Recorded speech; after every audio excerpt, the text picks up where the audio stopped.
ഈശോയ്ക്കും പരിശുദ്ധ അമ്മയ്ക്കും എന്നെയും എൻ്റെ ഭാര്യയെയും പ്രത്യക്ഷീകരണത്തിൻ്റെ സാക്ഷിയാക്കിയതിൽ നന്ദി. എൻ്റെ പേര് അച്ചു ടോമി, ഇതെൻ്റെ ഭാര്യ സീനിയ അച്ചു. ഞങ്ങൾ വരുന്നത് എറണാകുളത്തെ കണ്ടാന ഇടവകയിൽ നിന്നാണ് വരുന്നത്. ആദ്യമേ എനിക്ക് പറയാനുള്ളത്, ഞങ്ങൾ ഒത്തിരി അത്ഭുതങ്ങൾ മാതാവ് എൻ്റെ ജീവിതത്തിൽ ഉണ്ടാക്കി തന്നിട്ടുണ്ട്. എനിക്ക് വിശ്വാസം ഉണ്ടാകുന്നൊരു വ്യക്തി ആയിരുന്നില്ല ഞാൻ ഈ വിശ്വാസത്തിലേക്ക് വരുന്നത് മൂന്നാമത്തെ പ്രാവശ്യം ഇവിടെ വന്നിട്ടാണ് ഞാൻ ഈ വിശ്വാസത്തിലേക്ക് വരുന്നത്. ആദ്യത്തെ തവണ വന്നപ്പോൾ ഈ വഴിയെ പോയി ഇതൊക്കെ തട്ടിപ്പാണ്, ഇതൊന്നും ഇങ്ങനെ നടക്കുന്ന കാര്യങ്ങളൊന്നുമല്ല, ഇതൊക്കെ ഒരു വെറുതെ ഒരു തട്ടിപ്പാണെന്നൊക്കെ പറഞ്ഞു പോയി. രണ്ടാമത്തെ തവണ വീണ്ടും ഇവിടെ ഇതിലേ വന്നു. ഞാനും വൈഫും അതുപോലെ തന്നെ എൻ്റെ ഫാദറിൻലോയും ഞങ്ങൾ 3 പേരും ഇവിടെ വന്നു. അന്ന് ഇവിടെ വന്നപ്പോൾ 60 വയസ്സിന് മുകളിലേക്കുള്ള ആൾക്കാർക്ക് ഇത് ഉടമ്പടി എടുക്കാൻ സാധിക്കില്ല, അങ്ങനെ ഒരു ബോർഡ് കണ്ടു. അപ്പോൾ ഞാൻ പറഞ്ഞു, ഇതൊക്കെ വെറും ബിസിനസ് കാശുണ്ടാക്കാൻ വേണ്ടി വെച്ചിരിക്കുന്ന കാര്യങ്ങളാണ്, ഇതൊക്കെ നിങ്ങളെന്തിനാ ഈ തിരക്ക്, രാവിലെ വന്നാൽ രാത്രി ഇവിടുന്ന് പോകാൻ പറ്റില്ല. അങ്ങനെ പറഞ്ഞ് ഇവരെയും കൂട്ടിക്കൊണ്ട് ഞാൻ വീണ്ടും ഇവിടുന്ന് പോയി. അങ്ങനെ ഇരിക്കെ എൻ്റെ വൈഫിന് നല്ല വിശ്വാസം ഉണ്ടായിരുന്നു. കാരണം ധാരാളം പല ആൾക്കാർ വഴിയിലൊക്കെ ആൾക്ക് പേപ്പർ കൊണ്ടു കൊടുക്കും, അതൊക്കെ വായിക്കും. ആളുടെ അനുഭവത്തിൽ ഈ കൊണ്ടു തരുന്ന ആൾക്കാർക്ക് ഉണ്ടാകുന്ന അത്ഭുതങ്ങളൊക്കെ പറയാറുണ്ടായിരുന്നു. ഞാൻ ഈ പേപ്പർ വായിച്ചിട്ട് വരെ അതിനെ വരെ ഞാൻ കളിയാക്കുമായിരുന്നു. ഇത് നടക്കുന്ന കാര്യമൊന്നുമല്ല, ഒരു പേപ്പറിൻ്റെ വഞ്ചി ഉണ്ടാക്കി വെള്ളത്തിലേക്ക് ഇട്ടു, കണ്ണ് തിരിഞ്ഞ് നോക്കുമ്പോൾ അതൊരു വള്ളമായി മാറി എന്നൊക്കെ പറഞ്ഞ് ആൾക്കാർ ചുമ്മാ കഥ പറയുന്നതെന്നൊക്കെ പറഞ്ഞ് ഞാൻ കളിയാക്കുന്നുണ്ടായിരുന്നു. പക്ഷേ അതൊന്നുമല്ല സംഭവിച്ചത്. ഈ 3ാമത്തെ തവണ വന്നു, ഞങ്ങൾക്ക് ഒത്തിരി സാമ്പത്തിക ബുദ്ധിമുട്ടുകളുണ്ടായി. ഞങ്ങൾ കോടതി കേസും കാര്യങ്ങളെല്ലാം നേരിടുന്നുണ്ടായിരുന്നു. ആ സമയത്ത് അങ്ങനെയാണ് ഞങ്ങൾ ഉടമ്പടിയിലേക്ക് വരുന്നത്. ഉടമ്പടി എടുത്ത് കഴിഞ്ഞതിന് ശേഷവും എനിക്ക് വിശ്വാസം ഉണ്ടായിരുന്നില്ല. ഞാൻ പറയും, നീ ഒറ്റയ്ക്ക് പ്രാർത്ഥിച്ചാൽ മതി, നീയല്ലേ ഉടമ്പടി എടുത്തത്, ഞാൻ ഉടമ്പടി എടുത്തിട്ടില്ലല്ലോ, ഞാനത് കൂടെ ഇരുന്നോളാം, ഞാൻ ആ തിരികെയൊന്നും തൊടുന്നില്ല, എണ്ണയൊന്നും എടുക്കില്ല, അങ്ങനെയൊക്കെ പറഞ്ഞു പോയി. പക്ഷേ ആൾ പ്രാർത്ഥിക്കുന്നുണ്ടായിരുന്നു. അങ്ങനെ ഞങ്ങൾക്ക് ഉണ്ടായിരുന്ന സാമ്പത്തിക ബുദ്ധിമുട്ടുകളും ഈ കോടതി കേസുകളെല്ലാം ഞങ്ങൾ മാതാവിന് മുൻപിൽ കഴക്കിൽ വെച്ച് ഞങ്ങൾ പ്രാർത്ഥിച്ചു, ഉടമ്പടി എടുത്തു. ഞങ്ങൾക്ക് ബിസിനസ്സിൽ ഉണ്ടായിരുന്നു, എനിക്കൊരു ട്രാൻസ്പോർട്ടേഷൻ കമ്പനി ഉണ്ടായിരുന്നു. അപ്പോൾ അതിൽ ഭയങ്കര സാമ്പത്തികപരമായിട്ട് ബുദ്ധിമുട്ടിൽ ഞങ്ങൾ നിൽക്കുകയായിരുന്നു, കടമൊക്കെ വന്നിട്ട് എന്ത് ചെയ്യുമെന്നറിയാതെ. അങ്ങനെയാണ് ഉടമ്പടി എടുക്കുന്നത് തന്നെ. ആ ഉടമ്പടി എടുത്ത ഒരു 2 ആഴ്ചയ്ക്കുള്ളിൽ തന്നെ എൻ്റെ ഫാദറിൻലോയും ഫാദറിൻ്റെ ഫ്രണ്ട് വഴി ഒരു പാർട്ടി വന്നു. ഇവർ ഞങ്ങളുടെ എല്ലാ ബാധ്യതകളും ഏറ്റെടുത്തുകൊണ്ട് തന്നെ ആ ബിസിനസ് അവർ ടേക്ക് ഓവർ ചെയ്തു. അത് ഞാൻ ഒട്ടും പ്രതീക്ഷിക്കുന്നില്ല. അപ്പോൾ തൊട്ട് ഞാൻ ചിന്തിക്കുന്നുണ്ട്, ഇത് എങ്ങനെ സംഭവിച്ചു. വെച്ചാൽ ഞങ്ങൾ കുറേ കാലമായിട്ട് നോക്കുന്നൊരു കാര്യം വെറും 2 ആഴ്ച കൊണ്ട് തന്നെ മാതാവായിട്ട് നടത്തി തന്നു. അവിടെ തൊട്ട് ഞാൻ ചിന്തിക്കാൻ തുടങ്ങി. അതിനുശേഷം എൻ്റെ ജീവിതത്തിലുണ്ടാകുന്ന ചെറിയ ചെറിയ കാര്യങ്ങൾ, വളർത്തുമൃഗങ്ങൾക്കുണ്ടാകുന്ന സൗഖ്യം, ഇങ്ങനെയൊക്കെ വന്നപ്പോഴാണ് ഞാൻ വിശ്വാസത്തിലേക്ക് പൂർണ്ണമായിട്ടും വന്നത്. അത് കഴിഞ്ഞ് ഞങ്ങൾ നേരിട്ടൊരു പ്രശ്നം വെച്ചാൽ, ഞങ്ങൾ ചെറിയൊരു സാമ്പത്തിക ഇടപാടിൽ, അതായത് ഞങ്ങളൊരാൾക്ക് കുറച്ച് പൈസ കൊടുത്ത് അതൊരു അയാൾ പറ്റിച്ച് ആ കാശ് കൊണ്ട് പോയി. ഞങ്ങൾ അവിടെ ബുദ്ധിമുട്ടിൽ വീട് പണയം വെച്ചിട്ടാണ് ആ പൈസ കൊടുത്തത്. അങ്ങനെ ഇരിക്കുന്ന സമയത്ത് ഞങ്ങൾ അതെല്ലാം തിരിച്ചടയ്ക്കാൻ പറ്റാതെയൊക്കെ ഞങ്ങളിങ്ങനെ പോയിക്കൊണ്ടിരിക്കുന്നത്. അത് ഞങ്ങൾ കോടതിയിൽ കേസായിരുന്നു. ഈ കേസ് നടത്തിക്കൊണ്ടിരുന്ന ആൾക്കാർ, ഞങ്ങളെ പരിചയപ്പെടുത്തിയ ആൾക്കാരെല്ലാവരും കൂടി ഇതൊരു അവധിയിലേക്ക് നീട്ടിവെച്ച് അവർ ആ എതിർകക്ഷിക്ക് ഫേവറബിളായിട്ടുള്ള രീതിയിൽ പൊയ്ക്കൊണ്ടിരിക്കുകയായിരുന്നു. അപ്പോൾ ഞങ്ങൾ പ്രാർത്ഥിച്ചു, മാതാവേ, ഞങ്ങൾക്ക് ഈ എതിര് നിൽക്കുന്നവരാരായാലും എന്തെങ്കിലുമല്ല, ഞങ്ങൾക്ക് ഇങ്ങനെയുള്ള ബുദ്ധിമുട്ടുകൾ എന്തെങ്കിലും ഉണ്ടെങ്കിൽ ഇതില്ല, നീ മാറ്റി തരണമെന്ന് പ്രാർത്ഥിച്ചു. ഒരു 3 ആഴ്ച പരമാവധി. അതിനുള്ളിൽ തന്നെ ആ വക്കീലിൻ്റെ ജൂനിയർ ഞങ്ങളെ സംസാരിക്കുകയും അയാളുമായിട്ടുണ്ടാകും ചെറിയൊരു വാക്ക് തർക്കത്തിൽ ഈ സീനിയർ വക്കീൽ ഞങ്ങളോട് പറയുകയുണ്ടായി, നിങ്ങൾ ഈ കേസ് ആർക്കാന്ന് വെച്ചാൽ ഇഷ്ടമുള്ള ആൾക്ക് കൊടുത്തോളൂ, അല്ലെങ്കിൽ ഞാൻ തന്നെ സജസ്റ്റ് ചെയ്യാമെന്നല്ല വേറൊരു വക്കീലിനെ നിങ്ങൾക്ക് ഇഷ്ടമുള്ള ആൾക്ക് കൊടുക്കാം, വേറെ പ്രശ്നങ്ങളൊന്നുമില്ല, ഇനി നിങ്ങൾ ആ രീതിക്ക് മുന്നോട്ട് പോക്കുമെന്ന് പറഞ്ഞു. അത് അത്ഭുതം എന്ന് പറയട്ടെ, 6 മാസമായിട്ട് ഒരു പേപ്പർ പോലും അനങ്ങാതിരുന്ന ആ കേസ് മാതാവിൻ്റെ കൃപ കൊണ്ട് ഞങ്ങൾ പുതിയൊരു നല്ലൊരു വക്കീലിനെ ഞങ്ങളത് ഏൽപ്പിച്ചു. 1.5 മാസം കൊണ്ട് ആ കേസിൽ ഞങ്ങൾക്ക് അതിൻ്റെ എക്സ്പാർട്ടി വിധി കിട്ടി. ഇനി ആ സമയത്ത് തന്നെ ഞങ്ങൾക്ക് അതിൻ്റെ ബാലൻസ് കോർട്ട് ഫീ അടയ്ക്കാനുണ്ടായിരുന്നു. അതേ സമയത്ത് തന്നെയാണ് ഞങ്ങൾക്ക് വീടിൻ്റെ ജപ്തി നോട്ടീസും വന്നത്. എന്ത് ചെയ്യുന്നറിയില്ല, 5 ലക്ഷം രൂപയോളം കടത്തിൽ ആ സ്പോട്ടിൽ ഞങ്ങൾക്ക് ഉണ്ടാക്കണം. 5 ലക്ഷം രൂപ ഞങ്ങൾക്ക് ഉണ്ടാക്കുകയും വേണം, കോടതിയിൽ ബാലൻസ് പൈസ കെട്ടിവെക്കണം, അതുപോലെ തന്നെ ഈ വീടിൻ്റെ ജപ്തി ഒഴിവാക്കണം. എന്ത് ചെയ്യും? ക്രിസ്മസ് വന്നു, ഡിസംബർ 25-ാം തീയതി ആയി. ക്രിസ്മസിൻ്റെ സമയത്ത് ഞങ്ങൾ വീട്ടിൽ നിന്ന് ഇറങ്ങി കൊടുക്കണം, എന്ത് ചെയ്യുമെന്നറിയില്ല.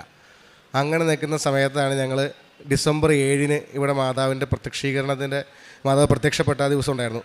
അന്ന് ഞങ്ങൾ അറിഞ്ഞ് എൻ്റെ കൂടെ ജോലി ചെയ്തുകൊണ്ടൊരു ചേട്ടൻ ഉണ്ടായിരുന്നു, ജിബിന്ന്. ആ ചേട്ടനോട് പറഞ്ഞു, ഇങ്ങനത്തെ ബുദ്ധിമുട്ടിലൊക്കെ വന്നപ്പോൾ ഞാൻ വീണ്ടും പറഞ്ഞു, ഇതൊക്കെ എന്തിനാണ്, മാതാവിനൊരു അത്ഭുതം ചെയ്യാൻ സാധിക്കുമൊന്നുമില്ല, ഇതിങ്ങനെയാണെങ്കിൽ നമ്മളിങ്ങോട്ട് ബുദ്ധിമുട്ടിക്കുമോ. ഞങ്ങൾ പതുക്കെ വിശ്വാസത്തിൽ നിന്ന് പതുക്കെ പിന്മാറി തുടങ്ങി, പ്രാർത്ഥനയൊക്കെ ഉഴപ്പി.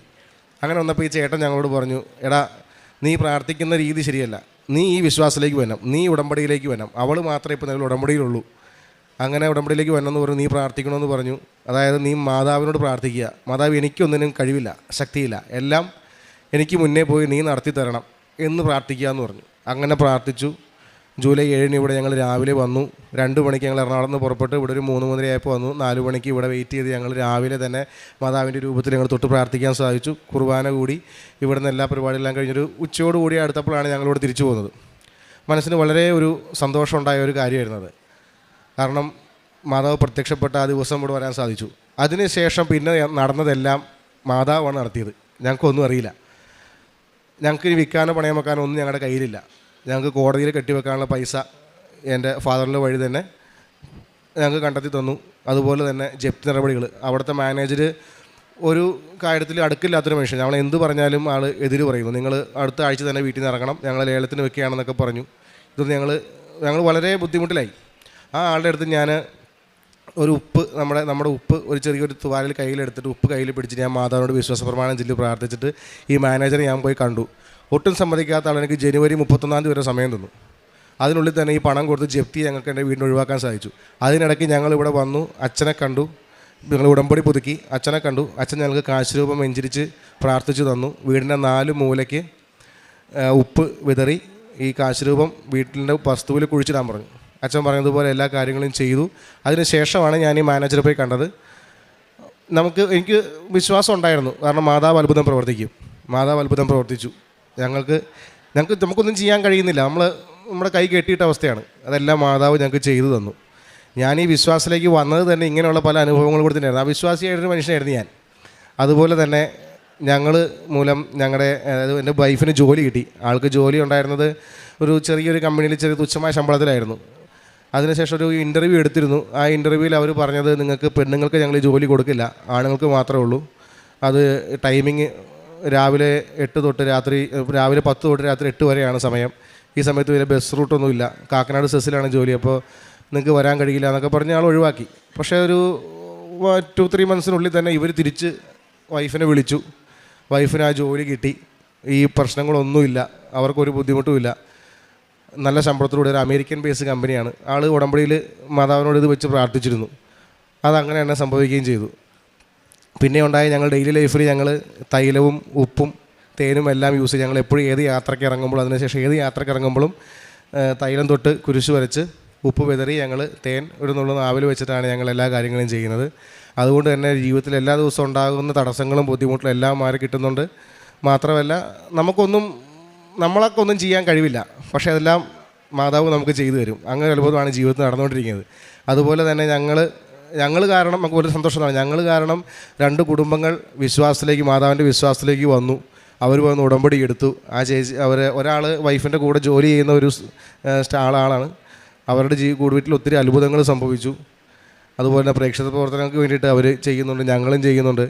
ഇതെല്ലാം ഞങ്ങൾക്ക് വളരെ ഒരു അത്ഭുതമായിട്ടാണ് തോന്നിയത്. കാരണം ഇങ്ങനെ ചെയ്യാനായിട്ട് ഇതൊന്നും നടക്കില്ല എന്ന് കരുതിയിരുന്നൊരു കാലത്ത് അതിൽ നിന്നും എല്ലാം വ്യത്യസ്തമായി ഇങ്ങനെയല്ല ജീവിക്കേണ്ടത്. നമുക്ക് ജീവിതത്തിന് ഒരു ലക്ഷ്യം വേണം.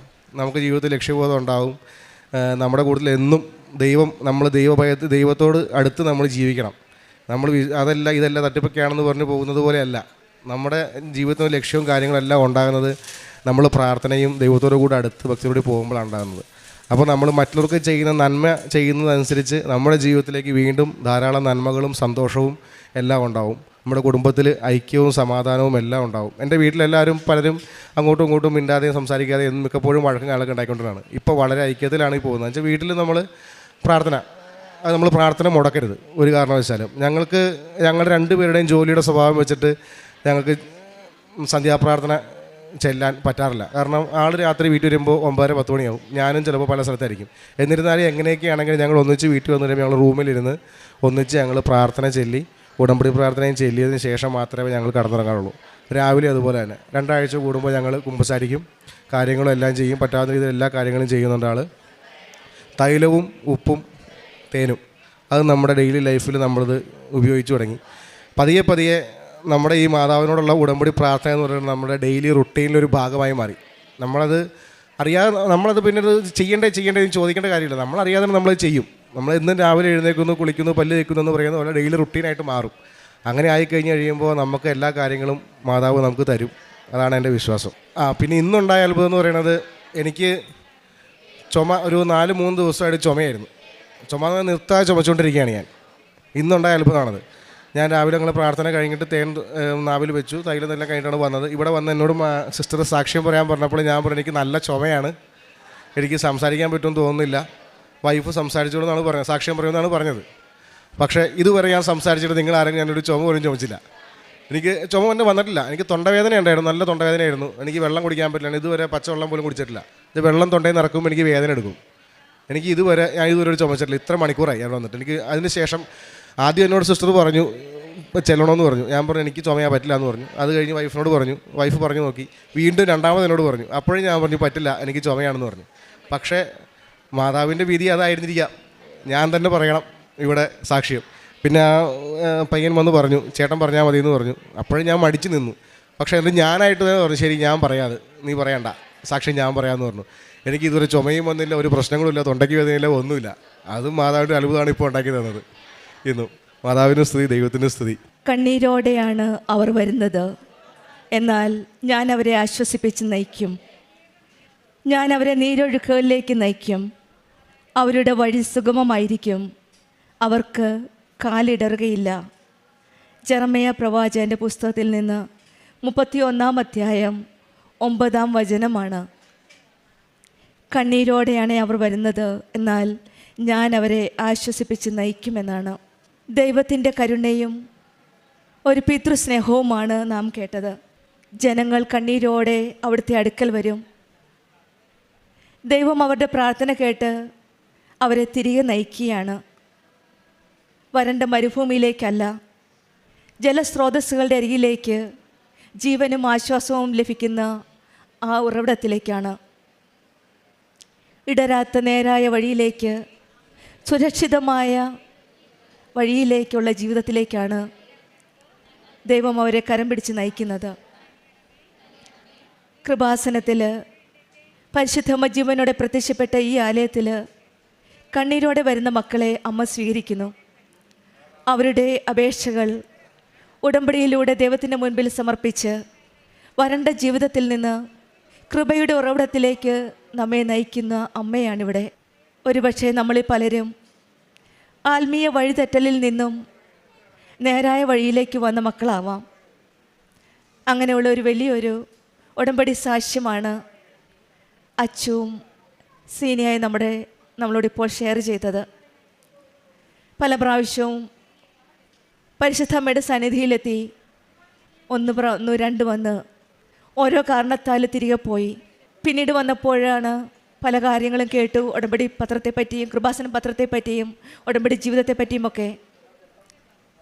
പിന്നീട് ഈ മകൻ ഇവിടെ വന്നപ്പോഴാണ് ജീവിതത്തിൽ മറ്റേതോ വ്യക്തികളുടെ ജീവിതത്തിലുണ്ടായ കാര്യങ്ങൾ കേട്ടു. ഇവർക്കൊരല്പം വിശ്വാസമായി. ഇവിടെ വന്ന് പരിശുദ്ധ അമ്മയുടെ അടുത്ത് ഉടമ്പടി എടുത്തു. വളരെ പ്രയാസപ്പെട്ട ഒരു ദിവസങ്ങളിൽ കൂടിയായിരുന്നു ഇവർ കടന്നു പോകുന്നത്. അതായത് ബിസിനസ്സിലുണ്ടായിരുന്ന ക്രൈസിസ് പീരീഡിലായിരുന്നു. ഇവിടെ വന്ന് ഉടമ്പടി എടുത്തതിന് ശേഷമാണ്, സമയച്ചുരുക്കത്തിൻ്റെ അമ്മയാണ്, സമയത്തിൻ്റെ മേൽ അധികാരമുള്ള അമ്മയുടെ കൂടെയാണ് ഈ ഉടമ്പടി എടുത്തത്. ഉടമ്പടി എടുത്തതിൻ്റെ 2 ആഴ്ചക്കുള്ളിൽ തന്നെ ഇവിടെ ഫൈനാൻസ് പ്രോബ്ലം എല്ലാം കൂടെ പെട്ടെന്ന് തന്നെ സെറ്റിലാവുകയായിരുന്നു. അച്ഛൻ്റെ ഫ്രണ്ട് കൂടെ ഉണ്ടായിരുന്നതാണ് എപ്പോഴും. പക്ഷെങ്കിൽ ഉടമ്പടി എടുത്തതിന് ശേഷമാണ് ആ കൂട്ടുകാരൻ്റെ ഇൻ്റർവെൻഷൻ ഇവരുടെ ജീവിതത്തിൽ വരികയും ഫൈനാൻഷ്യലി ഇവരെ ഹെൽപ്പ് ചെയ്യുകയും പെട്ടെന്ന് തന്നെ ആ കടബാധ്യത തീർക്കാൻ സാധിച്ചത്. പിന്നീട് ഈ മകനുണ്ടായിരുന്ന ഒരു വലിയൊരു ഉടമ്പടി ജീവിതത്തിലേക്കുള്ള ഒരു വലിയൊരു കരകയറ്റമായിരുന്നു. പിന്നീടുണ്ടായിരുന്ന കോടതി കേസും ജപ്തി നോട്ടീസുമായിരുന്നു. അതും 6 മാസത്തോളം ഇവർ ട്രൈ ചെയ്തു. ഇവർക്ക് പറ്റില്ല എന്ന് മനസ്സിലായി. അസാധ്യമായെന്ന കാര്യമാണ് പരിശുദ്ധമ്മയുടെ സന്നിധിയിലേക്ക് ഉടമ്പടിയിൽ കൂടെ ഇവർ പറഞ്ഞു കൊടുത്തത്, സമർപ്പിച്ചത്. ആ 6 മാസം ട്രൈ ചെയ്ത കാര്യം 1.5 മാസം കൊണ്ടാണ് പെട്ടെന്ന് തന്നെ വിധിയായി. കോർട്ട് പേയ്മെൻറ്റും ക്ലിയറായി. പിന്നെ ജപ്തി നോട്ടീസ് അയച്ചിരുന്നു. അതും എത്രയും പെട്ടെന്ന് തന്നെ മാതാവിൻ്റെയും ഈശോയുടെയും ഇടപെടലിൽ കൂടെ തന്നെ പെട്ടെന്ന് തന്നെ അവരുടെ കാര്യങ്ങളെല്ലാം ക്ലിയറാക്കി കൊടുത്തു. ഈ മകൻ്റെ കാര്യത്തിൽ നമ്മൾക്കൊന്നൊരു കാര്യം കാണാവുന്നതാണ്. വീണ്ടും വീണ്ടും വിശ്വാസം കുറവാകുമ്പോഴത്തേന് പല വ്യക്തികളിൽ കൂടിയാണ് ഈശോയും അമ്മയും ഇവരുടെ ജീവിതത്തിൽ ഇടപെടുന്നത്. ജപ്തി നോട്ടീസ് വന്നപ്പോഴും കോടതിയിൽ ആ പേയ്മെൻറ്റ് കൊടുക്കേണ്ടി വന്നപ്പോഴും ഈ മകൻ്റെ വിശ്വാസം കുറച്ച് കുറഞ്ഞു. അപ്പോഴാണ് കൂട്ടുകാരനെ തന്നെ അമ്മ ഇടപെടുത്തി. ആ കൂട്ടുകാരനിൽ കൂടിയാണ് വീണ്ടും ഈ മകനെ ആശ്വസിപ്പിക്കുകയും വീണ്ടും പരിശുദ്ധ അമ്മയുടെ സന്നിധിയിൽ ഡിസംബർ 7-ാം തീയതി എത്തുകയും അമ്മ പ്രത്യക്ഷപ്പെട്ട ദിവസം വന്ന് പ്രാർത്ഥിക്കുകയും ചെയ്തു. അത് ചെയ്തതിൻ്റെ പിറ്റേ പ്രാവശ്യം തന്നെ അവർ പോയപ്പോൾ തന്നെ അവരുടെ കോടതി കാര്യവും ജപ്തി കാര്യവും എല്ലാം എത്ര പെട്ടെന്നാണ് പരിശുദ്ധമ്മ ഇടപെട്ടത്. ഇതുപോലെ തന്നെയാണ് നമ്മൾ സ്നേഹത്തോടെ ഈശോയുടെ അമ്മയുടെ അടുത്ത് തിരിച്ചു വരുമ്പോഴൊക്കെ അമ്മ കൂടുതൽ നമ്മുടെ കാര്യത്തിൽ ഇടപെടുകയാണ്. നമുക്ക് അസാധ്യമാണ്, നമുക്കൊന്നും ഒരു എത്തും പിടിയുമില്ലാത്ത സമയത്തും മറ്റു വ്യക്തികളെയാണ് ഈശോയും അമ്മയും നമുക്ക് വേണ്ടി കരുതലാക്കി നമ്മളുടെ കൂടെ ഇടപെടാനായിട്ട് കരുതി വിടുന്നത്. അങ്ങനെയാണ് ഇവർ വീണ്ടും പ്രാർത്ഥിച്ച് അച്ഛൻ ബഹുമാനപ്പെട്ട ജോസഫ് അച്ഛൻ്റെ ബ്ലെസ്സിങ് മേടിച്ചു. കാശ് രൂപവുമായിട്ടാണ് അവർ വീണ്ടും വീട്ടിൽ തിരിച്ചു പോയത്. പിന്നീട് ആ കാശ് രൂപമാണ് ഇട്ടാണ് ആ സ്ഥലത്ത് വീടിൻ്റെ 4 കോണിലും ഉപ്പിട്ട് പരിശുദ്ധ ഉടമ്പടിയുടെ ഉപ്പിട്ട് പ്രാർത്ഥിച്ച് വിശ്വാസപ്രമാണം ചൊല്ലി അച്ഛൻ തന്ന കാശ് രൂപം ഇട്ട് പ്രാർത്ഥിച്ചതിൻ്റെ ഫലമായിട്ടാണ് ആ ജപ്തി ജപ്തിയുടെ കാശും പിന്നെ കോർട്ട് പേയ്മെൻറ്റും എല്ലാം പെട്ടെന്ന് തന്നെ അമ്മ ഇടപെട്ട് ക്ലിയറാക്കി കൊടുത്തത്. പിന്നീടുണ്ടായിരുന്ന ഒരു ജോലി കാര്യമായിരുന്നു. ഉടമ്പടി ജീവിതത്തിലെ ഉടമ്പടി മക്കളുടെ ഓരോ കാര്യം നോക്കിക്കേ, ഓരോ കാര്യത്തിൽ ഈശോയും അമ്മയും പെട്ടെന്നാണ് ഇടപെടുന്നത്. അതാണ് സമയത്തിൻ്റെ അമ്മ.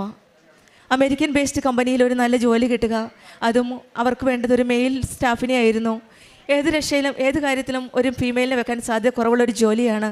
കാരണം ടൈമിങ്ങും പിന്നെ 2 വീലറിൻ്റെ യൂസും എല്ലാം നോക്കുമ്പോഴത്തേന് ഒരു ഫീമെയിലിന് കിട്ടേണ്ട ഒരു ചാൻസ് അല്ല. പക്ഷെങ്കിൽ അവിടെയും അമ്മ ഇടപെട്ടു.